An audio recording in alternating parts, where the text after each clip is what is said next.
If you're a Christian, you're aware that Jesus was continually moving into a world of sickness and hopelessness and bringing changes. But what happens if you continually pray and the pain remains? Stay tuned.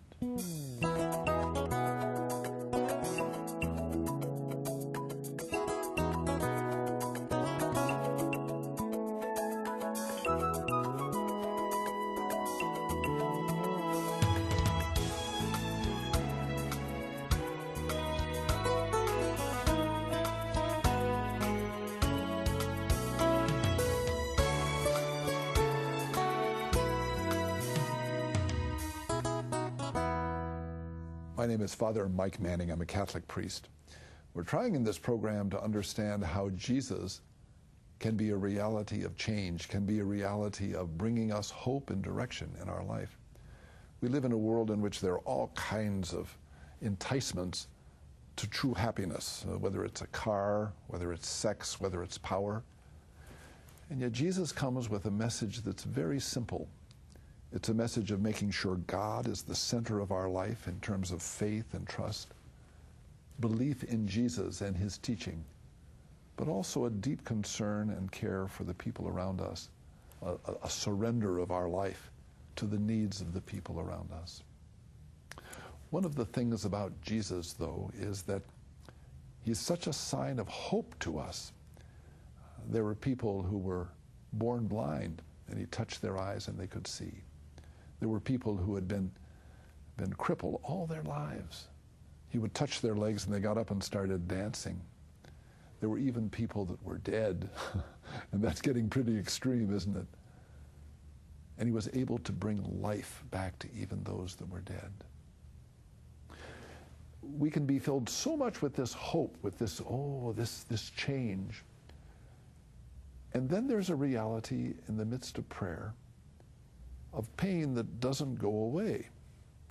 I've prayed to you, Jesus, whether I'm praying for a physical healing or a relationship healing or a memory healing or even a healing of my soul, and it doesn't go away, and it's still hanging around. How do we deal with the pain? How do we deal with those things that are still holding on in our life? Well, with that introduction, Maureen Pratt, thank you so very much for coming and being with us. Thank you for inviting me here, Father. You've got a ministry that when we met, we were at a celebration in what was it, in Culver City, I think? That's right. And you started talking to me about your desire to go around and share with people all around the country and the world your ministry of dealing with pain in life. Right. And I thought, whoa, I like that very much. And I like also your smile and the beauty of who you are as coming through as a real genuine person that perhaps can give us some hope and understanding of, I'm living in pain all my life. I've got a pain in my body, I've got a pain in my spirit, I've got a pain in my soul that doesn't go away.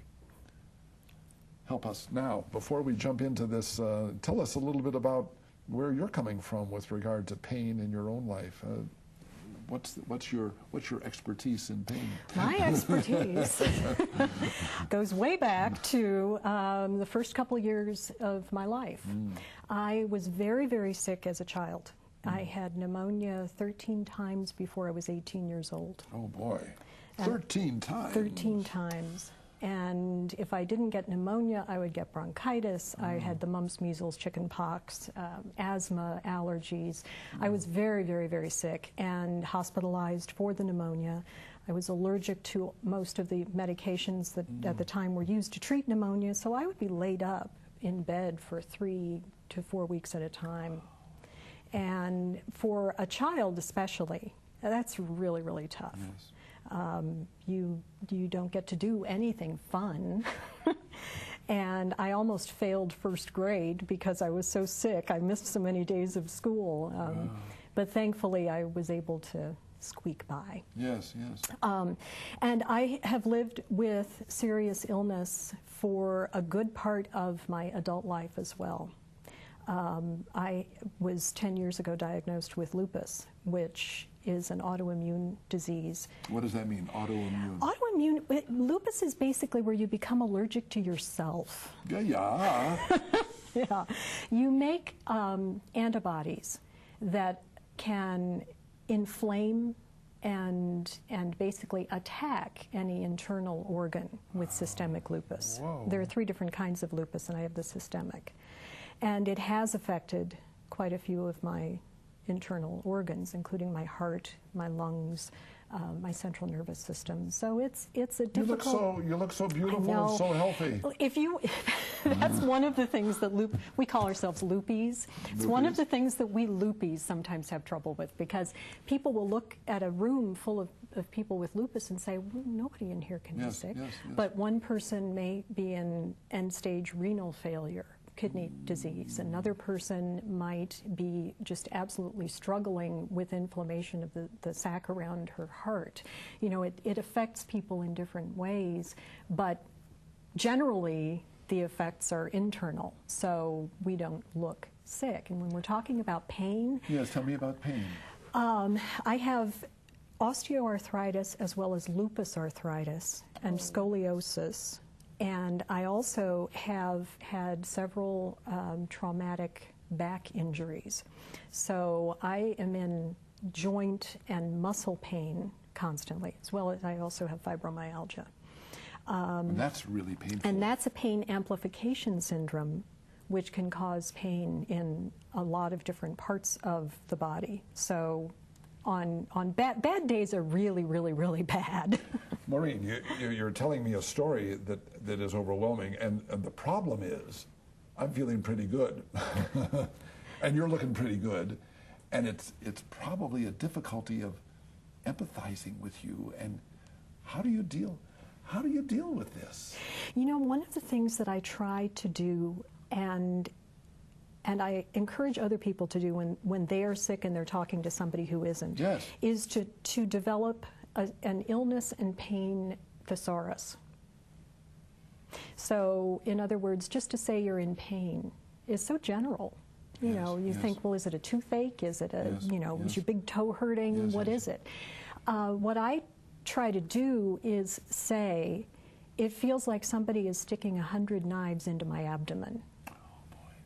If I have pleurisy, which is an inflammation of the sac around the lungs, or the arthritic pain that feels like you're really trying to bend a pipe that just isn't going to bend, and even your hands get sore from trying to bend the pipe. So I try to, and I can see by your facial expression, that starts that makes sense. Yes, I hear you. Right, it starts to make sense. Yes.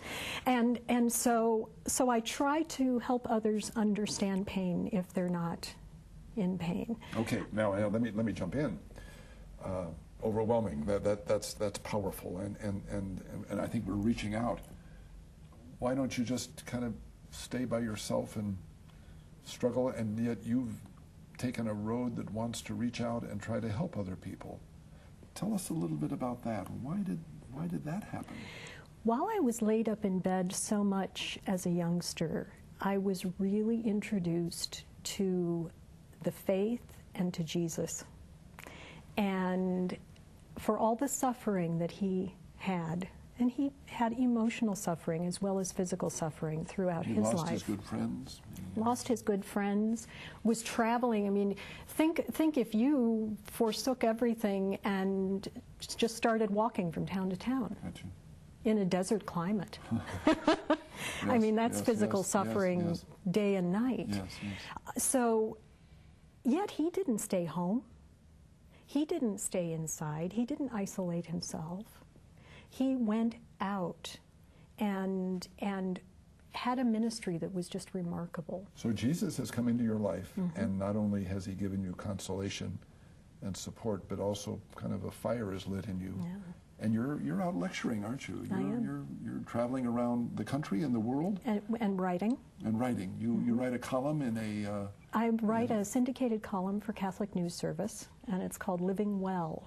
And I talk about a lot of different topics focused on how our faith, our Christian faith, informs the decisions we make every day about our health and our wellness. how do you deal with demanding or now surrendering to let other people help you in our world of independence and freedom? Yeah. Now, I'm enticing people, I hope, to come back. I'm going to be with you in just a moment, but let's wrestle with these questions that are going to help you if you're suffering with pain, and help us to be able to be more understanding and perhaps more supportive of those that do suffer. Stay tuned.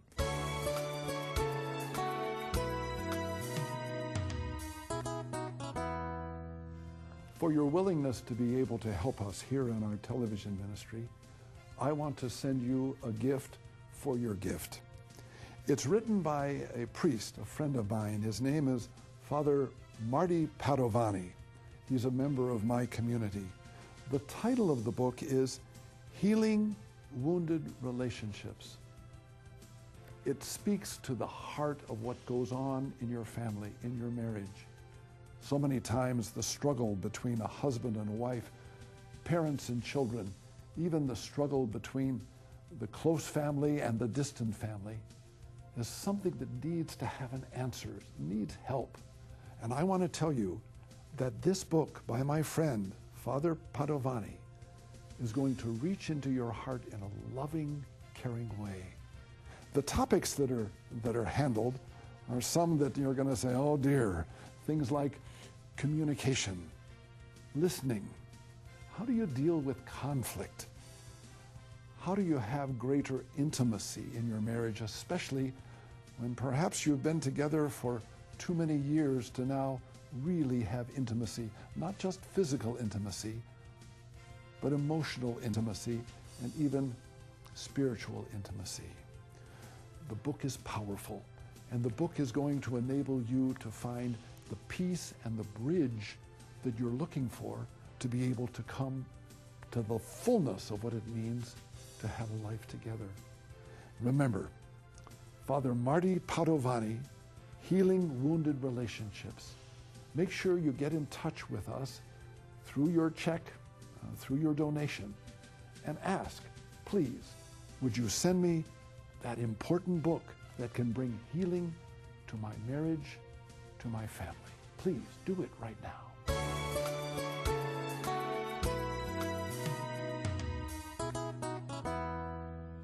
Maureen, one of the biggest questions that would come would be your relationship with God in the midst of coming and saying, God, would you please help me? And somehow the help is not exactly in line with the taking away of the pain. How do you deal with God when he doesn't seem to respond the way you want him to respond? One of the most difficult things is to understand that God's way might not be the way we've chosen for ourselves. And we ourselves get in the way of God's way. So I'm such a believer in prayer and many different kinds of prayer. And one of the kinds of prayer is the listening prayer, where you sit. The most painful of all. Can be.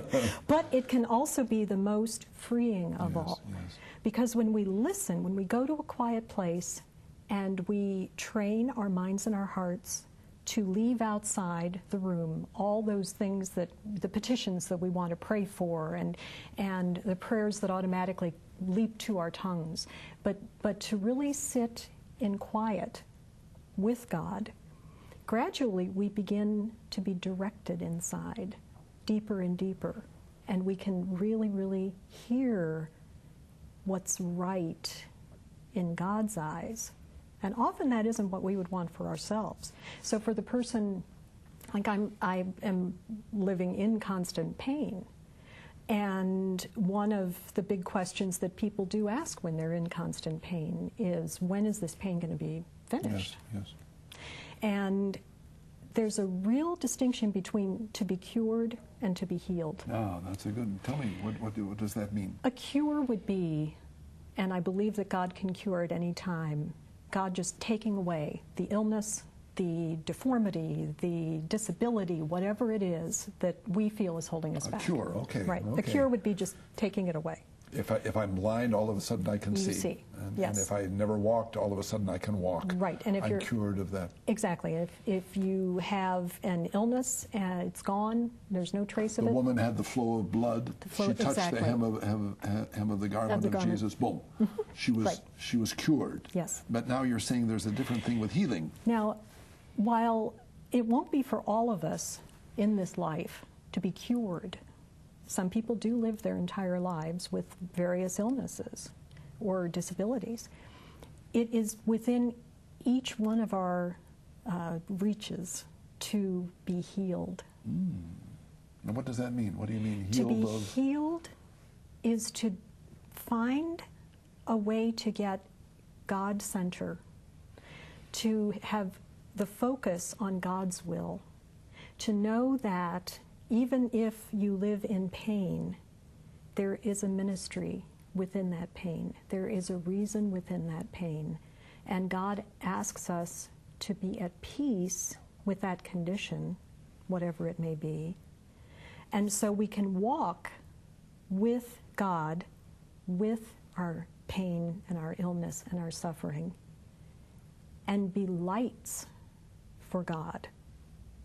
And be healed. And be healed and feel a peace inside and feel that we're never alone. We have God with us at all times, even if we're going through an MRI and we're hearing that clunking machine around our heads. Yes. At all times. Yes. God is with us if we're under anesthesia during a medical procedure. God is with us. I have a perfect example in my own life. I was having some really difficult brain fog. Lupus can bring on a brain fog where, you can wake up in the morning and not know how to put together your coffee pot. You just kind of stare at it. It's slow, like the car just doesn't have enough gas in it. So one of my doctors said, well, here's this medication that is used to treat people with Alzheimer's, but we think it might help lupus brain fog. So I got the prescription filled, and I took it before bedtime. I had the worst night terrors I have ever had in my life. Dear. And I woke up shaking and sweating and just panicked. And I knew that it had to be the medication. And I couldn't see my way clear to even really coherently pray the rosary because I was just so panicked. So I laid back in bed and I said, okay, Lord, you can carry me through this. And I know you're there, and that's about all I'm capable of knowing right now. But please just bring me through this night and into the morning. And he did. Wow. And the next morning I called my doctor and I said, this isn't happening. This isn't the one we need. It's not working. Yes. But so it's so very important to get out of that self-centeredness and reach out to others. That's another thing that's difficult for people to do with pain and with illness, but we really are called to reach out to others. Isn't it crazy that that whole message, we live in a gimme, gimme, gimme world, and yet the message of Jesus is give, give, give. Yes. And that's where happiness and peace happens. Exactly. In a great way. And there's that healing that happens as we give ourselves to other people. Is that what you're saying? Yes, very definitely. Very definitely. Wow. And we don't have to all go out and do talks and you do that sort of thing. We can minister to the receptionist in our doctor's offices. Yeah. How much of a difference it is when you go into a doctor's office to wish the nurse a good day than to say, oh, I feel awful, and go into all the look to me, look to me, and let me look to you instead of you. Yes. Exactly. Tell me a little bit about the word joy and laughter. Talk to me about that in the midst of great pain. Look at the smile on your face, and you exude a joy, and there's laughter, as we were talking before. Tell me about that with regard to dealing with pain. There are two things that I find extremely important, the joy and the laughter of looking at your life not as something as drudgery and as serious, but the world and life is just full of joy. God created joy all around us and within us. And there's a a scientific and a chemical reason why laughter is good, because it does increase our good hormone levels when we laugh, and it does help break down barriers between people when we laugh. There are a lot of benefits besides the spiritual in laughter. And with joy, joy isn't necessarily a giddy, oh, you know, my life is great and I'm in denial. Right. Yeah. I don't recommend that anybody with an illness or pain be in denial that they have the condition, because we all have to take care of our bodies as much as we can. But dealing with our lives with a sense of humor is so very important. It's so very important. Indeed. And I have a funny story I can share with you if I have some time too. Well, I was having horrible swallowing problems. So I was sent to a study area to have all kinds of studies done. And I had to work with a swallow therapist. Now, swallow therapist. Yes. Now, I had never ever heard of a swallow therapist neither. before. But it was a very nice young woman who showed me how I should think about eating when this problem kicks in, and you know, all of that. So toward the end of the session, she said, "Now, do you know the Heimlich maneuver?" And I said, "Yes." And she said, "Well, you should probably make sure if you're in one of these acute phases that if you're out to dinner with somebody, that they know the Heimlich maneuver." And I looked at her and I said, "Oh, that's a great thing to have to say to somebody who asks me out on a date. I'll be glad to go out to dinner with you, but first I have to know if you know the Heimlich maneuver." Let me show you. Let me show you how to do. Oh, isn't that funny? The funny thing was that she looked at me and she said, "Are you all right?" And I think she thought I was just losing it. And I said, "Oh, I'm fine." But there are two ways I could look at this situation. One is that, you know, I will never go out to dinner with anybody again, even a dear family member, because of this problem. Or I can look at the humorous side of it, acknowledge that it's a problem, acknowledge that there are things I have to do, but also laugh, release the tension by laughing. And so she kind of sent me on my way. Maureen, we're going to be coming back in just a moment. We're going to spend some time praying over some of the people that have written in that are suffering many of the things that you've experienced. But stay tuned and receive some of the prayer, if you will. We're going to be right back in just a moment.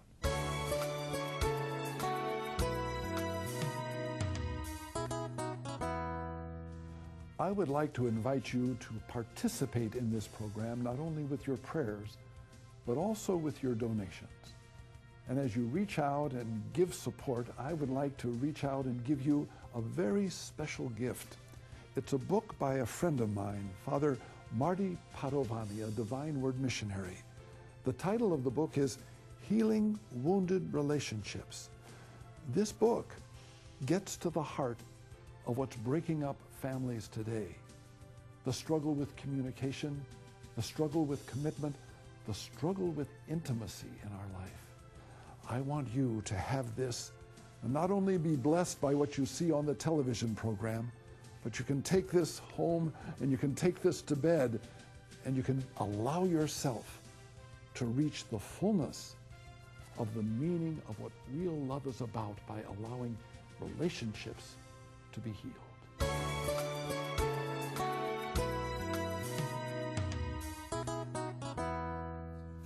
The heart of the television program is relating to the people who are watching and letting them to communicate with us too. And we're deeply touched by you to take the time to see our webpage and to write a message. There's a special section on there where you can tell us about your prayer intentions. We have people right now that are at the telephones waiting to hear from you, waiting to hear about your needs, waiting to hear about your willingness to support the ministry of what we're doing. And so it's important. So we've got email, we've got telephone, we've got letters, and we ask, Lord, enter into this, enter into John from Tennessee. He's asking that his father can turn back to God. Adrius from Georgia, 9-year-old, and praying for him. Bad things are happening. A 9-year-old is calling in. Lisa from Missouri, her husband, diabetes, has a diabetes designation. North Carolina, Strength for her children. Leslie is asking for that. And Houston is asking that we pray for her sister, Marie, in an important way. Would you talk to people at home? Sure. And would you just they're there, and they'd love to hear your words and your prayer, if you would. So often when we pray, we expect what I've come to call the Moses moment, where God speaks to us in a language that we can immediately understand, and we say, aha, and then from that point forward, things are just perfect. But I think that God speaks more subtly to us and asks us to talk to Him, but also to listen to what He has to say to us. So if you're very young and you're suffering from an illness or from a pain that seems just insurmountable, talk to God about where you're at now and how you can be healed through Him to walk with Him into the next days, weeks, and months. If you're a little bit older and you're still experiencing that pain, or maybe you've just been diagnosed with a disease like lupus or a condition like fibromyalgia or arthritis or cancer or diabetes, know that there are things that you can do, there are positive steps that you can do to take charge of that which you can take charge of, to seek the right kind of medical treatment, to take the time to pray, and to take the time to nurture those wonderful relationships in your life that have been supportive up till now and that still are with you going forward. And if you're even older, hey, life's not over. I know so many dynamic men and women who have been living into their golden years very, very actively and giving back and back and back and gaining joy and energy by being active. And there's so much that God wants us to do. Again, if we sit back and we listen and start to really nurture peace. Our world today does not really encourage us to be still, to be quiet, to really focus on God. But we can do it. And we're doing it together right now, and we can do it every single day of our lives. Know that we're united with one another in the ministry here and throughout the world. God bless each one of you. Amen. God bless you, Maureen. Thank you. Thank you. May Jesus' love for you always make you smile. Good job. Thank you so much.